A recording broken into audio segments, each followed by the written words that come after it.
Урматтуу мекендештер, урматтуу бир туугандар, биз буйруса Ош шаарындагы балдар травматология больница болуп атат. Мына ушул больницада турабыз. Жакшы кабар, жакшы жаңылык бар. Бул кабарды сиздер менен бөлүшпөй койгону болбойт эле. Биз кече 3-4 күн мурда эле чыгарган Ош шаарынын тургуну, кичинекей карындашыбыз касиетти бөлүшүп чыкканбыз. Мына ушул касиеттин жакын күндөрдө операция жасалат. Ал операцияда бутунан темир алынат деген ушундай сиздер менен бөлүшкөнбүз. Мына ошол операция болуп, мына азыр астында турган, мына ушул жан башына коюлган мына ушундай темир. Ушул темирди кече күнү операцияда алды. Эми дагы алдыда операция болгону турат. Биз кече күнү сиздер менен бөлүшкөнбүз го туугандар. Ушул кичинекей болгону 12 жашар кыз, 12ге чыктыбы? 12ге эми чыгып аткан кичинекей касиет карындашыбыз 12 жолу 12-нчи операциясы болду да кече күнүчү. Караңыздар, азыр 12-миз бир кичинекей операцияны же бир кичинекей укол алууну көтөрүп эле денең зыркырайт чындыгында. Бирок ушул кичинекей карындашыбызга Аллах Таала ушундай сыноону бериптир, бирок сыноонун аркасында сабырдуулукту дагы бериптир да. Ушуну көтөрүп кече күндө ушундай бир денемди титиреткен сөздөрүн айтып атпайбы? Мен Рамазан айында басып кетсем, жана өзүбүздүн башыбызда жеке үйүбүз болсо деп түнкү саат 3-кө чейин дуа кылган күндөрүм болду деп кичинекей касиеттин бир чоң эле баладай болгон Кудайдан тилек, ниет, максаттарын айтып өттү да. Жаштын жүрөгү таза болот, эч кандай эч нерсени жашырбай болгондой бөлүшөт го, ошонун сыңарындай эле. Мына сиздер менен кече биз бөлүшүп атканда баардыгын бир кыялдарын, тилектерин айтып өттү да. Кудайым ушул кичинекей кыздын ушу тилегине, максатына жеткирген болсун. Негизгиси ушу кичинекей карындашыбыз касиет басып кеткен болсун. Анан жогоруда өзү айтып тилеги, максатын айтып кеткендегидей, ушу башында ушу өздөрүнүн үйү болуп калса экен деп мен дагы Кудайдан суранып кетер элем. Негизи эжебиздин өзүнүн башында үйү болгон экен, бирок ушул карындашыбыздын операциясынан улам эжекебиз ушул өз үйүн сатып, мына кече эфирде толук айтылган, бирок ошол жерлери кошулбай калыптыр. Үйүн сатып, канчанчы операция жасалды ошондо үй сатылганда? 5-нчи операция каерде жасалган? Бишкекте. Бишкекте. Германиядан врачтар Бишкекке келди. Германиядан врачтар келгенде үйдү аргасы саткансыз, Бул кайсыл жыл болгон? 2005-2006 жылдар. Биринчи операциясы кайсыл жыл болгон? 2015-2016 ортолуктар. 15-16. Биринчи операциясы төрөлгөндөн 7 айлыгында. 7 айлыгында биринчи операциясы. 12 жылдан бери почти ушу больницадан башыңыз чыкпай кеткен да. Ушундай бир өтө бир сыноонун аркасында бир туугандарыбызды көрүп атасыздар. Касиет кандайсың? Жакшы. Ден соолугуң кандай? Жакшы. Кече күнкү операцияда кандай? Жеңил болду? Кыйналдыңбы? Жакшы болуп кетесиң буюрса. Азыр кандай, өзүңдү кандай сезип атасың? Азыр жакшы эле.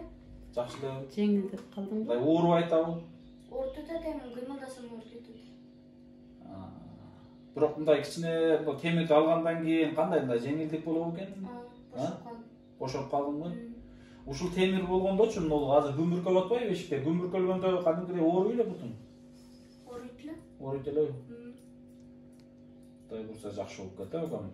Басып кетсең эле ошол негизгиси. Канчалаган эл журтубуз сени көрүп, бир жүрөгүнө жакын алып, кээ бирлери көз жаш алып, ушундай бир жакшы сөздөр менен дубасын айтып байланышып атышат.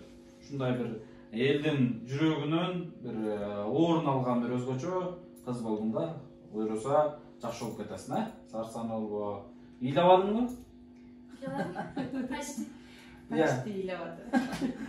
Албетте кыйын нерсе, жеңил эмес. Урматтуу мекендештер, урматтуу бир туугандар, биз азыр кайрадан Өзбекстан Андижанга чыгып кетип атканбыз. Мен ушул Андижанга чыгып кетип атканда кайрадан ушул касиеттин алдына келдим. Анан мына ушул видеонун астына толук эмелер коюлат. Мен кече күнкү сиздер көбүнчө сурап атасыздар, биз М-банкына сала албай атабыз, эл картына сала албай атабыз деп, анан WhatsApp номери да жок экен го деп атасыздар. Мен ушул азыр бардык адрестеримен кайрадан башынан кайталап кетейин. Эжебиздин бир тууган сиңдисине Москвада экен, Сбербанк картасы мен ушул видеонун астына коём. Жана эжебиздин өзүнүн WhatsApp номери бар, 770 менен 46 26 16 770 менен 46 26 16 кандай маселе болсо ушу WhatsApp'tan Россиядан каерден болсо байланышсаңыздар астына 996 кодун коюп мына азыркы учурда Ош шаарындагы балдар больницасында келип зыярат кылсаңыздар да болот, касиеттин дуасын алып кетсеңиздер дагы болот. Биз 3 күн бою андижанда болобуз, телефонубузда өчүп болот, бирок WhatsApp иштейт. Сунуш суроолор болсо кайрылыңыздар. Кечеги күnkү салып аткан аманаттарыңыздар мына эжекебиздин даректерине түшүп атат. Андан сырткары биздин ушул дарегибизге бир тууганыбыз 5000, бир тууганыбыз 500 аманатын бизге жөнөттү эле. Мына ошол аманаттарды бул жерден эжекебиздин колуна тапшырып коеюн деп келип турам. Анан урматтуу мекендештер, азыр больницада көрүп атасыздар. Дагы алдыда оң бутуна операция жасалыш керек болуп турат экен. Бул операция жөн гана азыр темирин алып атпайбы? Анан оң бутуна кайрадан да 13-чү операция жасалат экен. Эми алдыда кандай, эмне бүтүп турат, бир Кудай билет. Ошондуктан алдыдагы операцияларына канча каражат кетери дагы белгисиз. Кыскасы биз бардыгына даяр болуп туралы дейт элем. Анан кече бул операциянын алдында урматтуу мекендештер, эжекебиз кызын алып Бишкек жалдагы 4-чү больницага да алып барган, Жумабековду издеп барганда Жумабеков бүгүнкү күндө Кыргызстанда эмес, Түркияда болуп атат. Мен өткөндө дагы өзүмдүн жеке жумушум түшүп калып дагы издесем, Түркияда экен. Бул жерде эмес экен. Негизи буга чейин операцияларын Жумабековда жасаган учур болгон экен. Азыр бул жерде ушул детский балдар травматология бөлүмүндө жасалыптыр. Эми баардыгы Алладан, Кудайым буйруса шифасын берип калса, жакшы болуп басып кетсе, эл журтубузга дуасын кылып турса иншалла. Мына ушундай достор, мен ушул видеонун астына, ушул мен азыр сүйлөп аткан видеонун астына эжебиздин кайрадан сиңдисинин Сбербанк картасын коеюн, Мбанк коеюн, ана WhatsApp номерин да коеюн. Баланс кежиде деп деле сала бериңиздер, балким ал жактан алат. Анан урматтуу мекендештер, мен сиздерге бир дагы терең кайрылып кетем. Талас облусунун тургуну Нуркелди деген инибизди бир ай эмес, Рамазан айында бөлүшкөнбүз. 20 күн мурда бөлүшкөнбүз. Мына ошол Нуркелдиге 4000-5000 доллар каражат керек. Туркияга барып операция жасалыш керек деп мен сиздерге бөлүшкөм. Кичинекей жаш бала, жакшы билесиздер, коляскада алдагы мына ушул касиеттин кургагында жашындагы жаш бала bundan да жаш болуш керек. Мына ошол Нуркелдинин апасы бүгүнкү күндө бир ушундай бир жүрөктү сыга турган сөздөрү менен кайрылат да, бедер кандай кылсам болот, кимге кайрылсам болот, эмне кылсам болот. Болгон 2000 доллар каражат калды, бирок майдын аягында операцияга барышыбыз керек эле. Ушул 2000 долларды кантип тапсам болот деп мындай көз жашын угуп кайрылганда ушундай баандай кыжалатсын да, чындыгында ошо 2000 доллар каражат жанымда болсо кана дароо эч кимге суранбай эле бере салат элем. Мен ушул кайрадан ушул видеодо сиздерге суранып кетем, таласка Нуркелдинин астына жете албастан суранып кетем. Мына ошол видеонун аягына жана алдына Нуркелдини дагы кошобуз. Нуркелди бүгүнкү күндө талас жергесинде турат. Май айынын аягында операцияга барыш керек болуп атат. 2000 доллар каражат деген бул 170 000 сом болуп калат примерно. 170 000 сомду могул видеону бир күндө 10 000 киши көрөт. 1700 эле киши болгону 100 эле сомдон жардам берген болсок, ушул Нуркелди операцияга кетет эле туугандар. 1700 эле кишиден суранам мен. Ушул 10 000 кишинин болгондо дагы 30-20% эле жардам берсеңиздер, 100 эле сомдон ушу баланы дагы бастырып берсек, ушу баланын операциясына да себепкер болсок, мен сиздерден суранып кетем. 20-сынан кийин биз Бишкекке чыгабыз. Ал жакта ушул Нуркелдини балким өзүбүз улатып калат окшойбуз. Мен сиздер менен бөлүшөм. Анан дагы бир жакшы кабарыбыз бар. Эртең 15 май күнү жанагы Жалал Абадтагы эжекебиз бар эле, боор оорусуна чалдыккан. Мына ошол эжекебиз Индияга 15 сапар алып атат. Кыскасы бир жагынан жакшы кабар болуп атат, бир жагынан кайрадан эле сиздерге сунуш кайрылуу болуп атат. Эми болбогон эле кайрылуу туугандар. Мен сиздерге 1000 сомдон, 5000 сом, 500 сомдон деп суранганым жок. 100 эле сомдон 1700 кишиге бөлгөндө ушул Нуркелдинин операциясына чечилип калат эле. Мен ушул видеонун баш жагына касиет жөнүндө сүйлөп атканда касиеттин счетторун коем. Нуркелди жөнүндө сүйлөп атканда Нуркелдинин счетун коем бир эле видеого. Эки жакка тең колуңуздардан келишинче жардам бериңиздер дейт элем туугандар. Анан жардам десе эле иренжибеңиздер туугандар. Мүмкүнчүлүк бар экен, Кудайга шүгүр экен, сиздерге кайрылып атышат. Эгер кана бизде ушул нерсе мүмкүнчүлүк мисалы болбосо ким суранмак, туурабы? Ошол сиздерде мүмкүнчүлүк бар экен, биз сиздерге кайрылып атабыз. Аллах Таала şu sizlerge jana bizlerge şunday muhtaç insanlardı muhtaç kılıp, sebepkar kılıp jönötüp atastığınızlarga buga da şükür kılış gerek. Balkim teskerisi çok kalganda kanday bolot ele. Balkim biz elden jardam surap özü şunday musafir bolup, özü şunday muhtaçlık bolup kalganda emne bolmok. Oşon üçin tuğandar jardam dese sizler irenjibеңиздер. Men har bir götürüp çıkan kahramanlarыбыз bardygy taktalgan, har biri çınıgı muhtaç болгону bir 20 ming, 30 ming, 40 ming dolar emas, болгон каражаттар менен кайрып атам. Buyursa bul karındaşlarımız jana Nurkeldi basıp ketse sonun geremet iş bolmalı inşallah.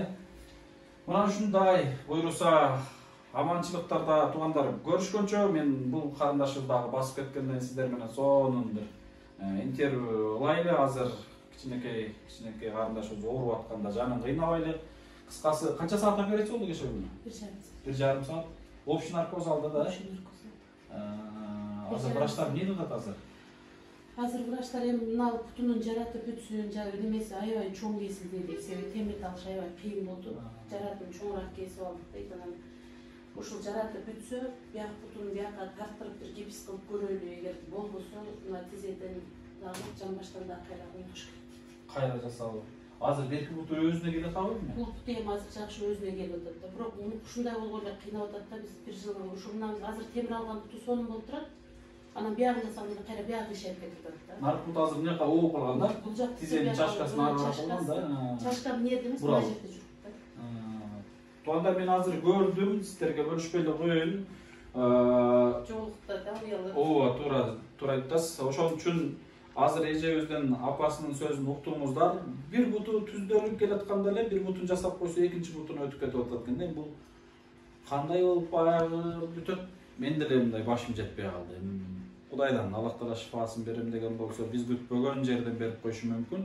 Hazır sol butunda temirdi alıp özüme gelip жақшы olup keletken, bирок oң butu bolsa tüz turganda tizenin üstünde çaşka olup bilesizler. Uşul çaşka o kaptal jagına turup kaldı da but mындай olup kalgan da. Жатып калган. Ошону эми кайрадан түздөш керек болот мындай кылыпчы, кыскасы. Бул өтө банда жеңил нерсе эмес да. Ошон үчүн айтып атканым, алдыдагы операциясына деле биз даяр тура берели, балким мындан деле баягы кыйын немелерди жак бастырып берген учурлар болгон эжеке. Мисалы 30 см сөөк өстүргөн, тизелер аркага буралып калгандарда Жумабеков кандай гана бастырып берген учурлар болгон. Биздин айылыбыздан деле кичинекей карындаштарыбыз ушинтип бутунан эме болуп, жаштайынан ушундай эмеси бар эле. Азыр жакшы болуп басып кеткен учурлар болгон. Буйруса касиетта басып берди, касиетта. Анан намаздарында дуа кылып, ушул көрүүчү эже, карындаш, агаларыңа, иңилериңе айрыкча сени ошо Россияда жүргөн бир туугандарыбыз колдоп атат да. Ошолор сонун дуа кылып турайт. Каалоо тилек айтып турайт буйруса.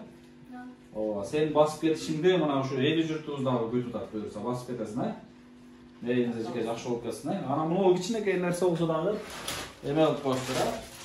Касиет боюнча уруп келсе, өзүң дагы эме алып келди да. Мына ушундай бул темирде жөнөкөй эле көрүнүшү мүмкүн, бир мебелдин темирлерине эле окшопчу, бирок мына бул темирдин баасын айтып коеюн сиздерге. Мына бул темирдин баасы мына мен эмес, эже өзү айтсын, ушул канча турат? Ошо темирде 2000 доллар калды. Анакей көрдүңүздөрбү? Урматтуу мекендештер, жөн эле баягы мебелдин, шифонерлердин, коюла турган эле бир темирине окшоп көрүнүшү мүмкүн, бирок бул адамдын денесинин ичинде тургандыктан, адамдын ден соолугуна зыян келтирбөө үчүн, заңдабас үчүн бул башкача темир да, бул титановый темир деп коет, э? Бул темирлер заказы менен Германиядан жана башка өлкөлөрдөн келет. Мына ушул самара изи менен ушул болбогон эле темир 2000 доллар турат. Анакей 160 миң сом. Жеңил эмес чындыгында. Ошон үчүн сиздерге кайра кайрылып атканыбыз, урматтуу мекендештер, урматтуу бир туугандар, бейиш эне таманасына дейт, апаларыбыз, карындаштарыбыз, эжелерибиз аргасыз бизге кайрылып атышат. Чындыгында баягындай өтө терең ойлонсоңуздар, биз ушул жигиттер эле ушундай жумуштарды жасап койсок болот. Негизи өзүбүздүн фонддун группалары бар эле, азыр алар дагы пассивный болуп кетти. Мына ошол группа өзү эле ушул маселелерди чечип койсок болот эле. Бирок бардыгынын шарты бирде тура келген, бирде тура келбейт экен, аргасыз сиздерге кайрылып атам. Анан Нуркелдини дагы эсиңиздерден чыгарбаңыздар туугандар. Ana ошол майдын аягында ошол жигитибизди Турцияга операцияга жөнөтүп алалы. Бүгүндөн баштайлычы туугандар. Аракет кылайлычы. Болбогон эле 100 сомдон кайрылып атпайбы? 100 сом деген бул азыр 100 сомго бир пачка сигарет деле келбей калды. Чындыгында.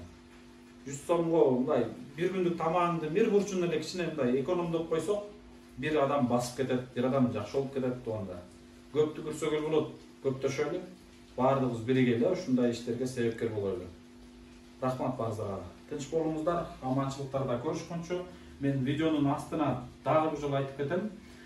Касиеттин жана Нуркелдинин өздөрүнүн Сбербанктарын, даныйлардын баардыгын коем. Адашпастан өкөнө тең бирдей карап жардам берели туугандар, суранып кетем. Рахмат. Аманчылыктарда көрүшкөнчө.